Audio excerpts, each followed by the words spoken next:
Ara San Juan, 12 días de incertidumbre. A pesar del despliegue de un operativo internacional en la búsqueda del submarino, no hay información sobre su paradero.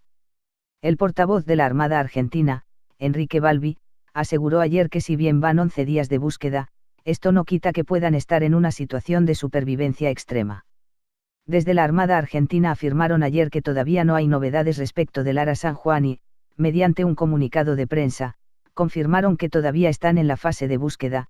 Hoy nuestro único interés es encontrar al submarino y llevar una respuesta a los familiares y al resto de la comunidad. En este sentido, aseguraron que hasta que no encontremos al submarino, no lo vamos a dejar de buscar.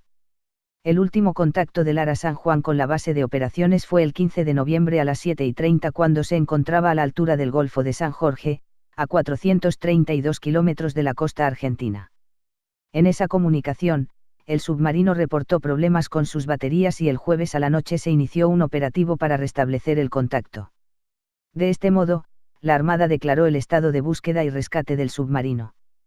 Ya son 13 los países que se sumaron al operativo, entre los que se encuentran Chile, Inglaterra, Estados Unidos, Rusia, Francia, Noruega, Italia, Alemania, Brasil, Uruguay, Perú y Colombia.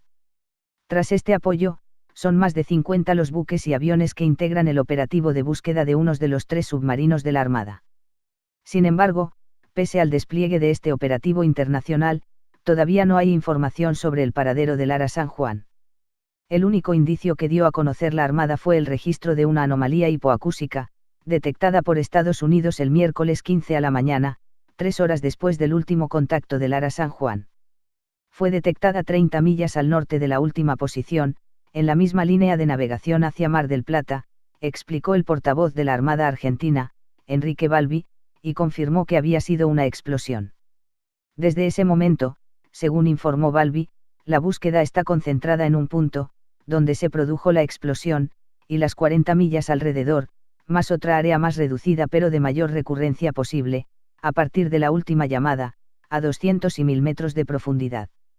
Más allá de los esfuerzos, desde hace 12 días las únicas noticias que giran alrededor de la desaparición del submarino tienen que ver con el sorpresivo apoyo internacional en el operativo. En este sentido, en el día de ayer, el buque noruego Sofies partió hacia la zona de búsqueda para llevar un mini submarino de rescate, ofrecido por el gobierno estadounidense. Por otro lado, el gobierno ruso aportó el avión Antonov An-124, uno de los más grandes del mundo, y un vehículo sumergible teledirigido denominado Pantera Plus, que opera en una profundidad máxima de 1000 metros y está dotado de un sonar que escanea el fondo del mar. Según el ingeniero naval Horacio Tettamanti, presidente de la Asociación Bonaerense de la Industria Naval, no hay antecedentes en la historia naval de la humanidad de un despliegue de esta magnitud. Esta solidaridad por parte de algunos países como Estados Unidos, Rusia e Inglaterra ha despertado dudas sobre cuál es su verdadero objetivo al participar en el operativo.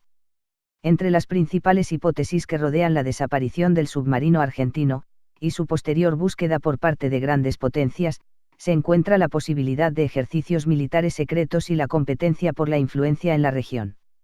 Esta sospecha se acrecienta al incluirse en el apoyo algunas compañías petroleras como la firma noruega Spectramasa, la francesa Total, la brasilera Petrobras y la chilena Enapsi Petrol, lo cual podría dar cuenta de una lucha internacional por los recursos naturales y de la importancia geoestratégica de la región del Cono Sur.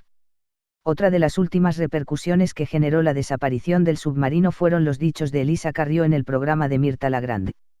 La diputada por Cambiemos dio por muertos a los 44 tripulantes. Hay algo que ni el ministerio ni el presidente pueden decir, que es que el acontecimiento es irreversible porque todavía no se llegó a encontrarlos. Están todos seguramente fallecidos.